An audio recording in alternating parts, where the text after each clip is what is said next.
Voilà pour le titre de cette édition. Bonsoir à toutes et à tous. C'est l'information du jour. Le chef de l'État, Faure Esezimna Nyazingbe, est depuis ce mercredi candidat à sa propre succession. Il a été investi candidat à l'issue de la convention du parti Union pour la République à Kara. D'abord, je vous propose de suivre les images de l'arrivée du chef de l'État avant son investiture comme candidat. C'était cet après-midi au Palais des Congrès de Kara.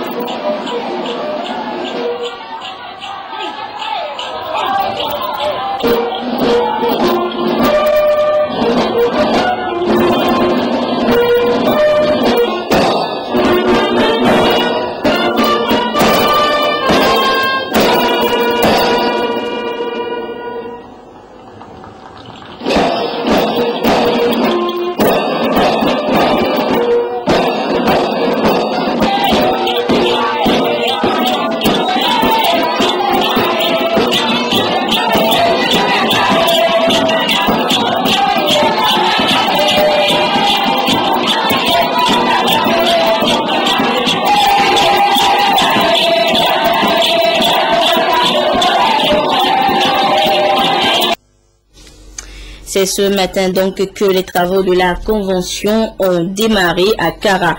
Coordonnateurs, points focaux, cadres, militants venus de toutes les régions du pays se sont donc retrouvés au Palais des Congrès de la ville pour choisir unanimement leur candidat au scrutin du 15 avril prochain. En la personne donc du chef de l'État, Faure Esezimna Nyazingbe.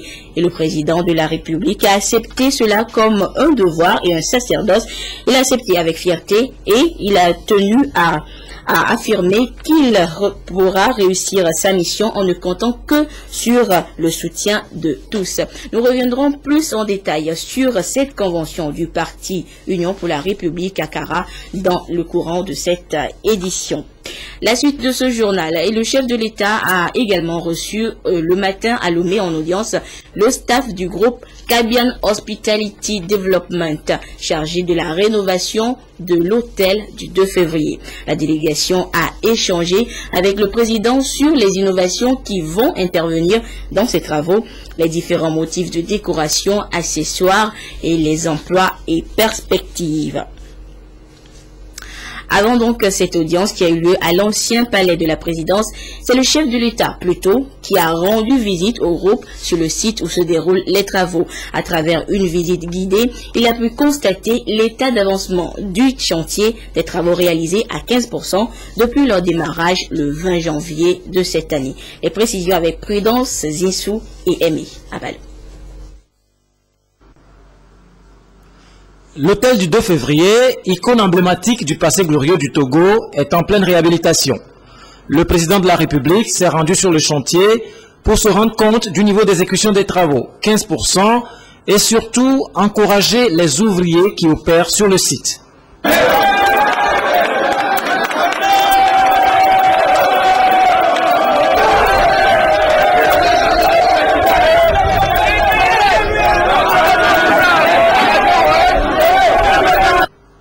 Ils sont 1 millier et à 90% des Togolais, heureux d'échanger bien sûr leur force de travail contre une rémunération, mais aussi fiers de contribuer à restaurer ce vestige qui a accueilli de grands sommets et d'illustres personnalités dans les années 70 et 80. C'est un engagement pour nous que, par exemple, tous les jours, on offre le repas aux employés. Donc ça leur coûte absolument rien. Il y a aussi un fonds social pour les aider s'ils ont des problèmes avec, par exemple, pour acheter du matériel scolaire pour les enfants. Si l'épouse d'un employé tombe malade, il a des difficultés pour payer les médicaments, on a un fonds aussi pour ça, pour leur fournir une aide. Okay. Et un repas par jour, aussi bien pour les gens qui travaillent de jour comme de nuit. Ça, c'est un engagement qu'on a pris dès le départ. L'architecture sera rénovée avec du matériel ultra moderne, y compris le décor intérieur qui comprend entre autres 4 types de chambres dont des suites. On rénove entièrement, donc il y aura une partie, toute la partie piscine, il y aura toute une aire pour le week-end, pour passer le week-end aussi bien en famille, il y aura des installations aussi pour les affaires. à l'auditorium présidentiel. Il y aura une grande salle de conférence. Il y aura aussi une salle de bal. Il y a aussi beaucoup de salles de réunion, puisqu'il y a une demande dans la région en général pour ce type d'installation. Il y aura aussi un casino, une discothèque, un spa. Donc ce sera 5 restaurants. On va faire en fonction des ressources humaines disponibles localement. Une fois l'hôtel ouvert pendant la phase d'exploitation, ce sera à peu près 500 Togolais. 500. Au finish, voilà à quoi va ressembler le 2 février New Look dans quelques mois. Un hôtel 5 étoiles qui ne fera qu'affronter davantage Lomé comme capitale des grandes conférences et destination privilégiée des touristes. L'historicité du bâtiment méritait cet investissement de 37,5 milliards de francs CFA. Le joyau redeviendra le Radisson Blu Hotel avec un service effectif à partir du 15 octobre prochain. Le staff du Kalyan Hospitality Development a promis au chef de l'État de tout faire pour respecter ce délai. Les engagements pris par les investisseurs à Dubaï, aux Émirats Arabes Unis en septembre dans l'espace UEMOA seront bientôt concrétisés. Sur 17 projets intégrateurs, 16 ont retenu l'attention des investisseurs avec qui ont été conclues des conventions de financement pour un coût global de 10 000 milliards de francs CFA.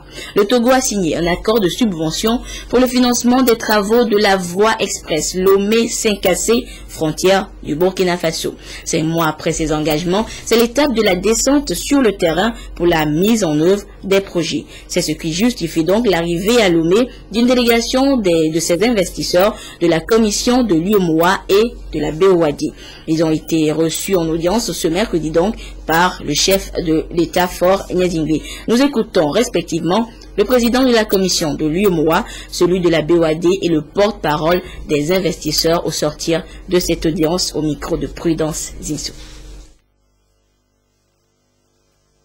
Nous voulons tout d'abord remercier M. le Président de la République pour nous avoir fait l'honneur de nous recevoir avec le président de la BOAD et M. Haroun qui est le groupe JFCL qui nous a beaucoup aidé pour la conférence de Dubaï. Nous sommes accompagnés aussi des investisseurs qui sont venus aujourd'hui pour manifester à nouveau leur engagement dans les projets qu'ils avaient et pour lesquels ils avaient déjà manifesté le besoin de pouvoir travailler sur ces projets. Nous sommes venus donc pour voir le chef de l'État, pour lui rendre compte du travail qui a été fait depuis lors, mais également de recueillir aussi ses instructions pour la poursuite du travail que nous avons déjà commencé. Plusieurs projets ont été donc ciblés ici. C'est notamment la route entre Lomé et Sinkassé. Et ensuite, il y a des projets aussi agricoles qui sont ciblés. Indépendamment de cela, il y a d'autres projets que le gouvernement va également soumettre à l'autorité des partenaires aussi, qui vont voir s'ils voudraient s'engager dans ces projets. À Dubaï, effectivement, il y a eu des engagements de nos investisseurs qui sont là. Maintenant, il faut traduire ces engagements en actions concrètes. Donc, nous les avons amenés pour déjà prendre contact avec les départements techniques en ce qui concerne les différents projets sur lesquels ils sont engagés et surtout établir une feuille de route pour qu'ils puissent mener très rapidement leur diligence de sorte que nous entrons dans la phase active, nous rentrons dans la phase de mise en œuvre de ces différents projets. Et ce qui est aussi important à souligner, c'est qu'au-delà des projets qui ont été présentés à Dubaï, nous allons identifier un certain nombre de projets au niveau des départements techniques, surtout des projets nationaux, de sorte que ces investisseurs puissent également prendre un engagement ferme sur ces différents projets que nous allons leur proposer au niveau du pays. Ils sont venus faire le compte rendu au président de leurs engagements qui ont été des accords de principe qui ont été faits à Dubaï et maintenant c'est le suivi pour la mise en œuvre des projets. Donc je voudrais profiter de l'occasion pour dire merci à leurs excellences à Soumaré et à Dovelandé qui ont essayé de regrouper les investisseurs à Dubaï et de permettre la mise en œuvre en Afrique. Particulièrement en ce qui concerne le Togo, ils ont travaillé sur des projets routiers, des projets en ce qui concerne l'aménagement agricole et aussi ils ont travaillé sur des projets de développement des routes. Les investisseurs qui sont venus rencontrer le président aujourd'hui disent merci pour l'opportunité qui leur a été donnée ici de regarder les projets et de pouvoir apporter leurs investissements et leurs contributions au développement. À retenir également à l'agenda du chef de l'État, hier mardi, son séjour conjoint avec son homologue béninois à Niamey, au Niger. Les deux présidents étaient allés apporter leur soutien à leur frère et ami nigérien Mahamadou Issoufou, dont le pays a subi une attaque de la secte islamiste nigériane Boko Haram. Les présidents Faure Gnassingbé et Yayi ont tout d'abord foulé le sol nigérien, comme vous le voyez sur ces images, dans la matinée d'hier mardi, accueillis à leur descente d'avion par leur homologue nigérien. Et ce n'est qu'après le cérémonial d'accueil et un premier entretien à l'aéroport que les trois chefs d'État se sont rendus au palais de la présidence nigérienne.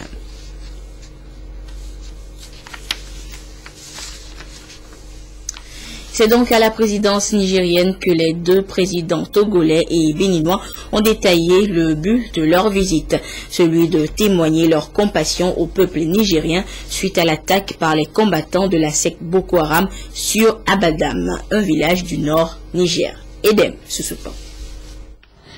La paix et la stabilité menacées dans la sous-région ouest africaine par la secte islamiste Boko Haram. La solidarité régionale est en branle pour stopper la progression des djihadistes qui viennent de frapper Abadam, un village du nord du Niger. Le président togolais Faure Gnassingbé et son homologue béninois Yayi Boni expriment ici à travers leur déplacement leur compassion et leur solidarité au peuple frère du Niger et à son président Mahamadou Issoufou. Après plus d'une heure d'entretien, les trois chefs d'État ont animé une conférence de presse à la présidence de la République du Niger. Le chef de l'État, Faure Gnassingbé, a laissé entendre que la menace de Boko Haram est régionale et la riposte nécessite une synergie d'action. Naturellement, nos premières pensées vont vers les familles éplorées qui ont été endeuillées dans cette odieuse attaque de Boko Haram contre plusieurs pays, dont le Niger. Nous pensons aux blessés et nous leur souhaitons un très bon rétablissement. Ensuite, nous avons été impressionnés, nous avons salué le sursaut du peuple nigérien qui a montré qu'il n'adhérait pas du tout à cette idéologie de Boko Haram. Nous l'avons vu lors de la grande manifestation qui a eu lieu à Niamey, mais aussi dans d'autres villes du pays. Et puis, c'est surtout de féliciter, de saluer la bravoure, la combativité des forces armées du Niger qui ont su repousser les différentes attaques. Nous voulons dire que nous nous sentons solidaires du peuple nigérien comme des peuples du Nigeria, du Cameroun et du Tchad qui sont engagés dans un même combat. Il faut savoir que la menace que pose Boko Haram est une menace régionale et nous pensons que la réponse doit également être régionale. Ça, c'est le volet diplomatique. Nous en avons parlé et je pense que nous prendrons des initiatives dans ce sens dans les jours et semaines à venir. La solidarité d'action a été réitérée par le président béninois Yayi Boni qui a précisé l'urgence d'une stratégie commune pour mieux répondre à la menace que constitue Boko Haram. Le peuple nigérien est soudé pour repousser les islamistes. En témoigne la marche républicaine du 17 février dernier, a laissé entendre le président hôte. Issoufou Mahamadou a salué cette démarche de ses pairs et a transmis ses salutations au président ivoirien Alassane Ouattara, représenté par son ministre de la Défense. Les chefs d'État ont évoqué également des mesures à prendre pour rendre opérationnelle la force mixte et multinationale de 8700 hommes annoncée au dernier sommet de l'Union africaine.